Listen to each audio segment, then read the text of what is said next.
The challenge of the Yukon. It's King, swiftest and strongest lead dog of the North Country, blazing the trail for Sergeant Preston of the Northwest Mounted Police in his relentless pursuit of lawbreakers. On, King! On, you husky! Gold discovered in the Yukon. A stampede to the Klondike in the greedy race for riches.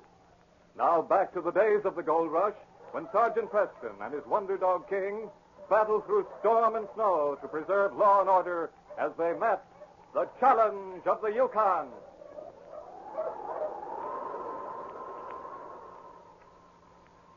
Sergeant Preston, tall, young, and clear-eyed, was typical of the men who could be found in the Northwest Mounted Police Force of the Yukon country.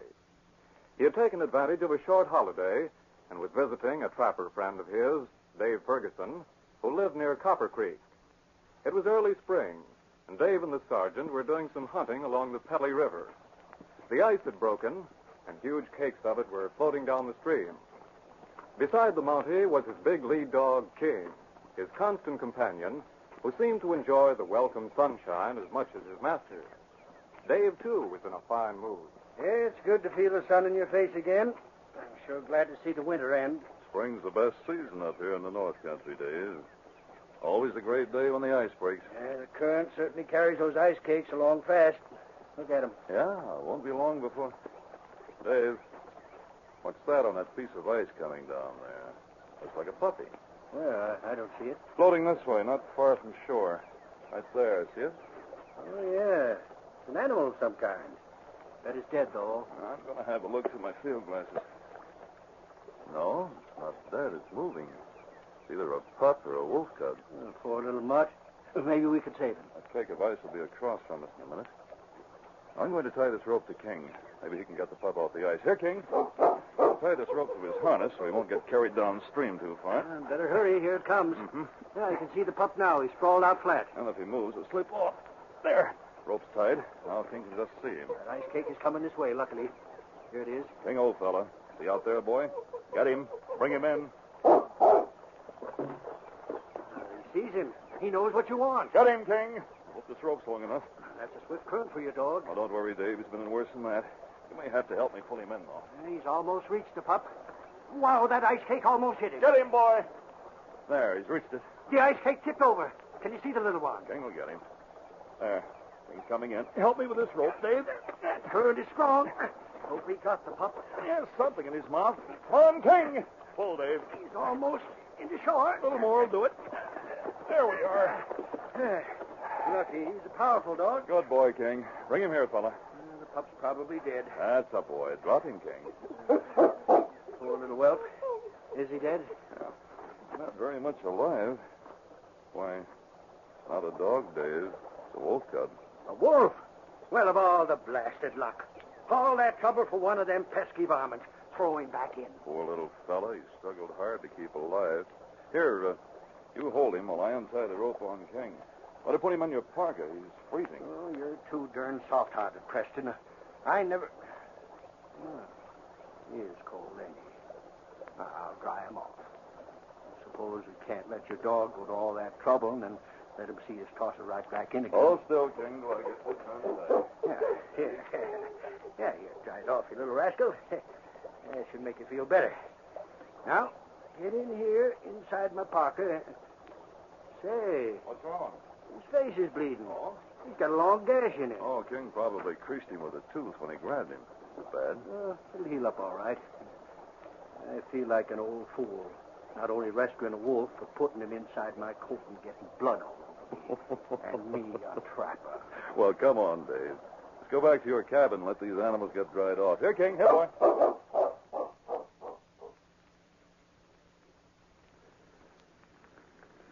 As Dave held the small wolf cub in one big hand before the fire, his firm resolve to kill it began to weaken. Sergeant Preston smiled as he watched the big trapper stroking the squirming ball of fur. He likes that heat, Dave. Oh, got any canned milk? You talk as if I'm going to keep him. Well, I guess I better give him some milk as long as he's hungry. He's too little to eat anything solid. Barely got his eyes open. Lie down there, young fella, till I get some milk. It's going to be all right, Dave. Look at him crawling around. I swear, Preston, I never saw anybody who liked animals the way you do. Well, you've got to admit he's a cute little beggar. Never thought I'd be nursing a wolf. The other trappers hear about this, they'll lynch me. Maybe you'll be able to tame him, Dave. They're a lot like dogs. I ain't going to keep him. Oh? Here, you little varmint. Drink this. You know, Dave, you shouldn't start feeding him with a spoon. It's going to make you feel like his mother. Oh, you're crazy. Look at him drink it. He was starved. Come on, you. Take some more. What are you going to name him, Dave? Think you're funny, don't you? Now, listen. You've got a maternal look in your eye right now. You know you're going to keep him. Keep a wolf and me a trapper? Too bad he'll carry the scar the Slash King gave him. He'll grow up with that mark on his nose. What? That's it, Dave. That's a name for him. Call him Slash. Slash. That is a good name. Good. It's perfect. It fits him. You know, I'll bet he grows up to be a good, strong animal. Living through what he did, getting ducked in the river and everything. Well, there's no doubt about it. He has a rugged constitution. Yeah. Now, here, you Slash. Take some more milk. You really think I could tame him? Well, lots of men have tamed wolves. They make good sled dogs. Being alone so much, it might be nice to have a pet. Oh, but a wolf. Well, why not? Well, maybe I'll try it for a while, just to see what happens. And so, Dave Ferguson kept the wolf cub. Whenever Sergeant Preston was in the territory, he stopped to see Dave and watched with interest the affection that grew between the animal and the trapper. As the wolf matured, he and King ignored each other, but never fought. On one of his visits, the Mountie watched Slash closely as he and Dave talked in the cabin. Slash has gotten to be a big fella, isn't he? He sure is. Timber wolves get pretty big. You know, Dave, I think Slash has some dog in him. You ever noticed when you talk to him, he half wags his tail? Wolves do that, don't they? Oh, no, they don't. And his fur, it has quite a lot of black in it. Well, I did notice that. But there are black wolves, the Arctic kind. Maybe he has some dog in him somewhere. About an eighth, maybe. Hope there's enough to keep him liking to stay with me. Do you have any trouble with him when strangers come to see him? Yeah, he likes you and King, but when anyone new comes around, I have to chain him up. Oh? He won't make friends with anyone else. Well, he certainly is fond of you, Dave. His eyes never leave you. Yep. We're pretty close, Slash and me. He's never lost that scar on his nose that King's tooth made. That was sure a good name you picked for him. That was almost a year ago, wasn't it? Spring's just about here again. With the return of spring, the Yukon took on new signs of life. The ice broke in the rivers, the birds began to return, and the wild things in the forest began to stir. Dave sat alone in his cabin one evening with Slash. A bright moon was shining over the clearing. Suddenly, Slash raised his head, and a deep whine stirred in his throat. What's the matter, Slash? Want to go for a walk? Yeah, it's almost bedtime. Come on, fella. Guess I better put a leash on you. You might start chasing something and not come back. Yeah, here it is. Come here, boy. Here you are. Now, come on, let's go. Yeah, it's a mighty pretty night. It's getting warmer. Oh, so that's what you heard a while ago. Oh, back, Slash. Stop pulling at this leash.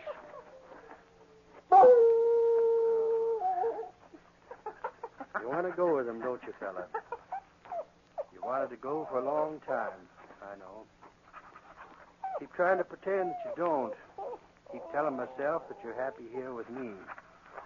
But it ain't true. All right, Slash. I'm going to let you go. Yeah. Hey, young fella. Go on. Go back to him. You'll be happier. Goodbye, Slash. I'll miss you, boy. But I couldn't keep you here. Hello, Dave. Yeah? Who is it? That you, Tom? Yeah. It's kind of late for an neighborly call, but I got lonesome. It was such a nice night, I thought I'd walk over for a while. Yeah, glad you did. Come on in. You got Slash tied up? I don't want to get a piece taken out of me. Slash isn't here. What? Where is he? Tom, I know you're a trapper. Never did approve of Slash. That's right. All wolves are varmints and ought to be destroyed. They kill more game than we can trap in one season. I know, but Slash was different. Did you finally come to your senses and put a bullet through him? No, Tom, I didn't. What did you do with him? Have a chair, Tom. Might as well tell you. You won't like it, but I let him go. Dave Ferguson. You mean to tell me you let a full-grown wolf loose in our trapping territory? Yep. I guess you've lost your mind. Why didn't you let me shoot him for you? You're pretty fond of your dogs, ain't you? Sure, but they're useful. They're good sled dogs. Why, how'd we ever haul our furs into Selkirk to trade them if we didn't have my dog team? I guess I can't make you understand. Slash was like a friend, even if he wasn't useful.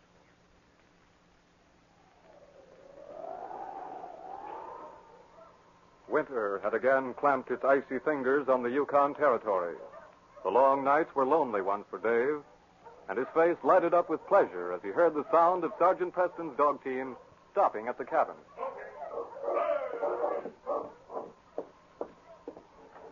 Hello, Dave. Sergeant Preston, how are you? Can you put me up for the night? I sure can. Here, let me give you a hand with them dogs. I'll put them in your shed and feed them. I was just going to have some supper, and you're just in time. Good.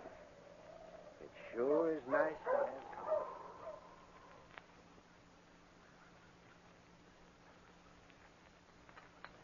Well, that was a fine supper, Dave. Now, tell me about Slash. Ever seen him since you let him go? Yep, a couple of times. You mean he came back here? The last time was a couple of months ago. Early one morning, I opened the door, and he was standing at the edge of the clearing looking at the cabin. I called to him, came up to me, and touched my hand with his nose. When I tried to pet him, he slunk away from me, and he was gone. Haven't seen him since. Well, that proves there must be some dog blood in him. He misses you, even though he'd rather go wild. He don't miss me the way I miss him. He was more than a pet. He was like a friend. I wish you still had him, Dave, especially now. Oh, why now? What do you mean? He'd be good protection. The reason I came over here this time is to investigate some robberies. Some fur thieves have been very active in this territory. Yeah, I've heard about him. You've had a fine catch this season, haven't you? I sure have. I figured to make more out of my furs this year than I did pan and gold last summer. Got some prime mink, a lot of nice fox, and some lynx. You're so alone out here, it's dangerous. Well, my neighbor, Tom Holt, is a trapper. He has a good dog team, and we're planning to haul our furs to Selkirk in a week or so. We can get a better price for them there. Well, in the meantime, be careful, Dave. I stopped here to warn you. Have you any idea who's doing the robbing? I saw the trapper who was robbed last, Jake Reeves. Lives about 30 miles north of here. His dog team was stolen, too. 2 men knocked him out on the trail and stole everything. Fortunately, a prospector found him, or he'd have frozen to death. Did he see the man? No, Dave. They got him from behind. But he gave me a good description of the furs he had and also his dog team. Now I'm making a tour of all the trading posts in this territory to see if I can trace them. Then you'll be around in this district for a while. Well, within a radius of 50 miles, if you call that close. I was just hoping I'd see you again soon. I'll be back eventually, but I have to get a line on these thieves. I'm heading west tomorrow.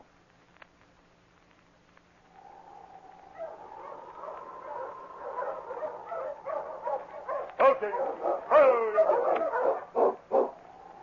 It was over a week later that Sergeant Preston drove his tired dog team into the small settlement called Cross's Landing. He had traveled over 30 miles that day, and the dogs lay down in the snow as soon as they stopped in front of Jules Dupree's trading post.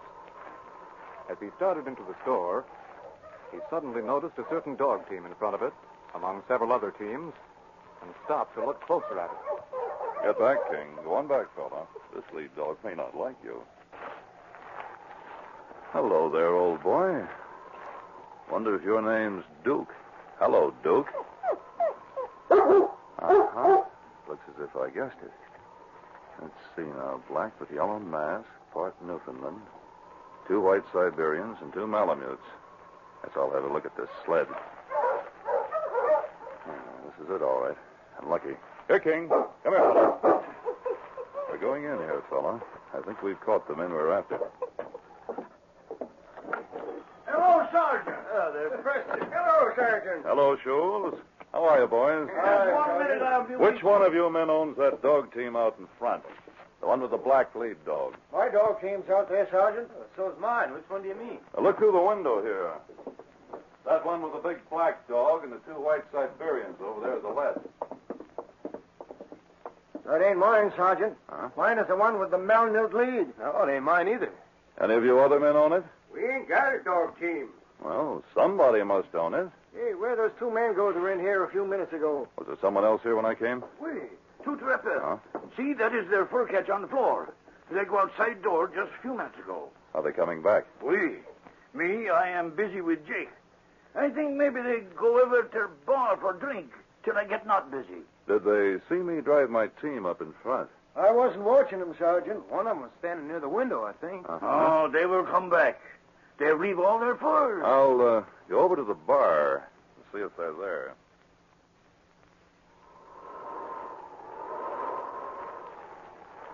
Darkness had fallen, and snow was coming down in huge, soft flakes as two men made their way through the woods. One man was tall and heavy-set and grumbled as his foot occasionally broke through the crust of snow. His lighter companion called to him impatiently. Hurry, Steve. I gotta go faster. We're safe enough now. Quit your squawking. That Mountie might trail us. Yeah, he can't trail us in the dark when he didn't know which way we went. By the time he went over and questioned everyone in the bar, it was pitch dark. Just the same, I'm scared. Hey, we're more than 5 miles from town, and the snow will cover our tracks by morning. I'm going to sit down and rest a while. Hey, here's a log. Don't stop now, Steve. Sit down. We're safe, I tell you. Yeah, of all the rotten luck having that Mountie come. It's a good thing I happened to be looking out the window when he went over and looked at our team. We should have killed the old codger that owned it. Maybe we're crazy. That Mountie probably wasn't even looking for us. Maybe he was just interested in the dog. We couldn't take a chance. Anyway, we traded most of the furs at other posts. We didn't lose too much. We got to get another dog team and supplies. Steve, you hear that? It's a wolf. What of it? We got our guns. I don't like being out in the woods like this. Come on, let's keep going. We'll get to the Pelly River if we keep straight ahead about 5 miles. Come on now. Oh, all right. But I think we ought to stop and maybe build a fire. Let's keep going. Them wolf hounds are behind us. Those critters get kind of hungry this time of year.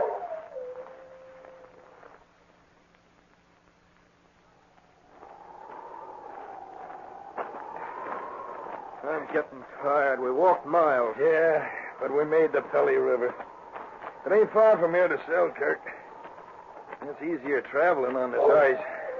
Listen to those devils. They sound closer. Maybe we'd better stop and make a fire. Yeah, I'll scout around and see if I can find some wood.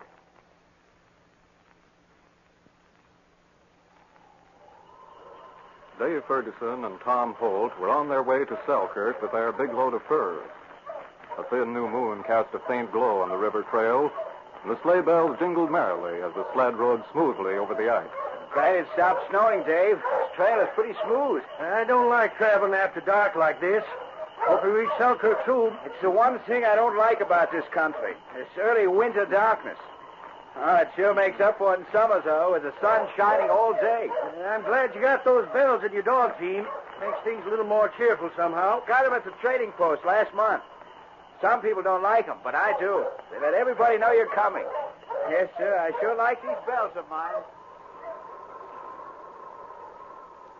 Around the bend in the river, Steve suddenly grabbed Slim's arm and pulled him to the side of the trail. Slim, that sounds like a dog team. Listen. Yeah, it is a dog team. They're coming around the bend behind us. You think it's a Mountie? No, he couldn't be coming from that direction. Now, come on. Get over here to the side of the river. What are you going to do, hide? Yeah, we need a dog team and supplies, don't we? Yeah, but... Well, we're getting them. Now, get your gun ready. I got it. Here they come.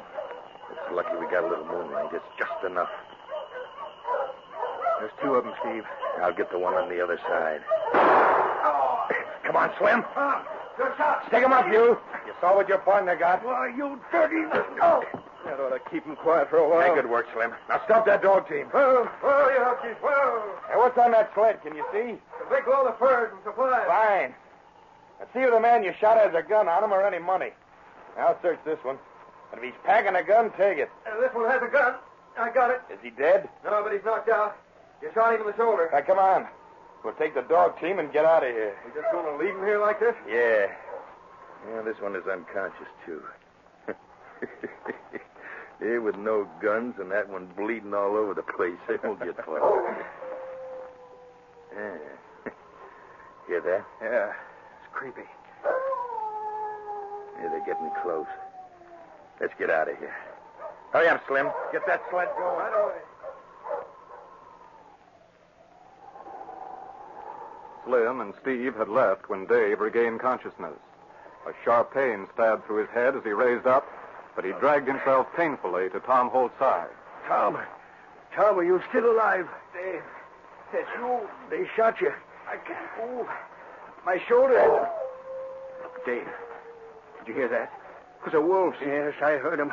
And those skunks took our guns. I got nothing but a knife. I'm bleeding from this wound. If those wolves get the scent of it...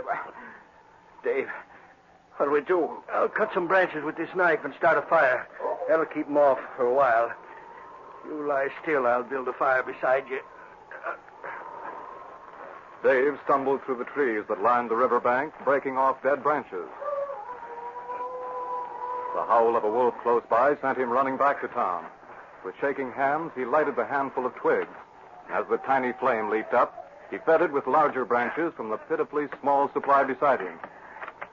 It was then he saw a pair of fiery eyes shining from a nearby thicket.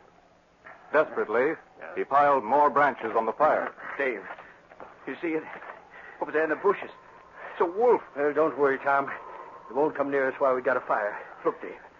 On this other side, there's another one. Oh, if I only had more wood. You can't leave to get any more. Those branches won't last more than a few minutes. I've got my knife. I'll do what I can. This fire will be dying down. Over there. There's a third one, Dave. A big gray one. Look, he's coming over this way. I got my knife ready. When he jumps aside... Tom. What's the matter? Tom, I can see him. He has a big scar on his muzzle. It's Slash. Slash, here, boy. Don't you know me? Are you sure? Look, he's coming to you. Slash, old fella. You know me, Slash. Look out, Dave. That other wolf is moving in. Slash jumped him. He's fighting for me, Tom. You can't fight both of them. They're tearing him to pieces. There's another one coming through the trees. No, that's a dog. He's helping Slash. That dog, it looks like... Someone's coming. You hear those shots? Help! Help! I'm coming. That's Sergeant Preston. That dog is King. King and Slash saved us, Tom. That's King coming from the shadows. But Slash... Where's Slash? 3 wolves are lying there in the snow. One of them is Slash. I'm going to see. Hello! Are you all right? Preston, we're so glad to see you. Oh, you're Hey, it's you. I saw your fire and heard those wolves. I sent King ahead. He got here in time to help, just in time. Preston, help Tom. I'll find Slash. One of these is Slash. He saved us. He fought those wolves, and King helped him. Oh, here he is. Oh, he's still breathing. He's badly torn. He's bleeding. There. All right. There, old boy. I'm sure glad you got here, Sergeant. Put him down here, Dave. Is Tom hurt bad, Sergeant? I got a bullet in my shoulder. I bled some, but it isn't too bad. I'll get you on my sled right away, Tom. There's a trapper's cabin about a mile from here, and I can take you there. Well, King, old boy, you didn't get hurt much, did you? He got here just in time to take care of one of those wolves. Slash was fighting both of them. How is Slash, Dave? He's alive. Good. Preston, can we take Slash to the cabin, too? Along with Tom on the sled? I'll say we're going to take him. Oh, and to think I wanted to put a bullet in him once. Of course we'll take him, Dave. Now tell me what happened to you while we got started. Many hours before the late morning sun had risen, Sergeant Preston was again on the trail of the fur thieves. The snow had stopped, and the trail was clearly written on the smooth ice of the river. The Mountie pressed his team hard. A day, a night, another day passed. Darkness had fallen when Sergeant Preston saw a campfire ahead. King, you're coming with me. Now stay beside me, fella. Approaching the campfire from downwind in order not to alarm the men's dog team, the Mountie walked quietly toward it, screened by the spruce trees. Steve and Slim were preparing their sleeping rolls when suddenly Sergeant Preston's voice rang out in the stillness. Stay right where you are and keep your hands off your guns. Who are you? Mountie. I'd like to examine those furs on your sled. There are furs. We're trappers. I've been on your trail for some time. You didn't stop to trade those furs in Selkirk. You went around the town. I followed you. It wasn't our trail you followed. Then you won't mind if I have a look at those furs. No, you don't, Rowdy. They'll take you off. They'll shoot this girl. Stand right where you are, Slim. You're covered. Give me your gun. What are you going to shoot? Thanks. Take this dog away. After I get the gun you pulled on me. There. All right, King. Let him up, boy. I told you not to reach for your gun. My dog's trained to watch for that. Get up. I arrest you both in the name of the Queen.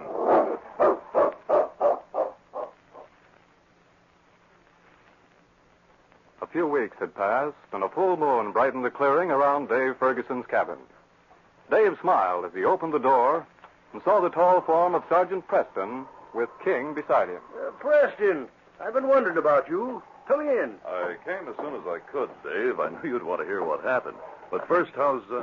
Oh, well, I don't have to ask. There he is in front of the fire. How are you, Slash, old fella? He's fit as a fiddle. Take your pack off, Sergeant, and sit down. Thanks. Hello there, King. Oh, he and Slash won't fight. Lie down here, King. Sit down, and I'll make some hot tea. Tell me, did you get them yellow rats that robbed us? Yes, I got them, Dave. They're both in jail now, and I brought most of your furs back, too. Good for you, Preston. Tom better? Yep, he stayed with me until 2 days ago, and he's all well again. Good. Where did you catch those thieves? Well, they got a good start that night when I had to take you and Tom to Bill's cabin. But we got on their trail again a few days later. I got them on the other side of Selkirk, going south. Yeah, it sure was lucky that you trailed them through the woods that night from Cross's Landing. King picked up their tracks from the side door of the trading post. I'd never been able to follow them without him. And King's the one who saved a wolf cub from a piece of ice floating down the river. If he hadn't done that... hear that, Preston? It sure sends chills up my spine. King doesn't like it either. But it doesn't seem to bother Slash. He didn't even raise his head. He don't seem to want to leave me anymore. I guess he's made up his mind to stay. I'm glad, Dave. Well, King, looks as if this case is closed.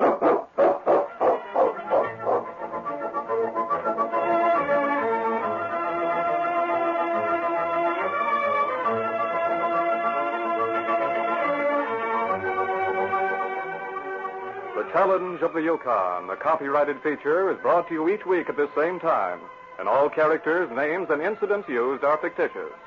Listen again next week to another exciting adventure during the days of the gold rush. Don Hendrick speaking. This program came to you from Detroit. How many times have you looked up the meaning of a word only to forget its definition? Perhaps one word that baffles you is paradox. Webster tells us that paradox applies to any statement that seems self-contradictory, but oftentimes is really true. No, this isn't a lesson on word meanings. It's an roundabout method of pointing out something about our famous forum, America's Town Meeting of the Air. Newspaper headlines, magazine articles, even commentators often bring you conflicting opinions, so that the news picture is just one big paradox. Well, to get to the point, America's Town Meeting is a program designed to straighten your thinking. Here's a show that airs controversial issues by introducing well-known authorities who discuss these issues from every angle. For a good, sound opinion on today's news puzzle, listen tonight when America's Town Meeting is heard over most ABC stations. This is ABC, the American Broadcasting Company.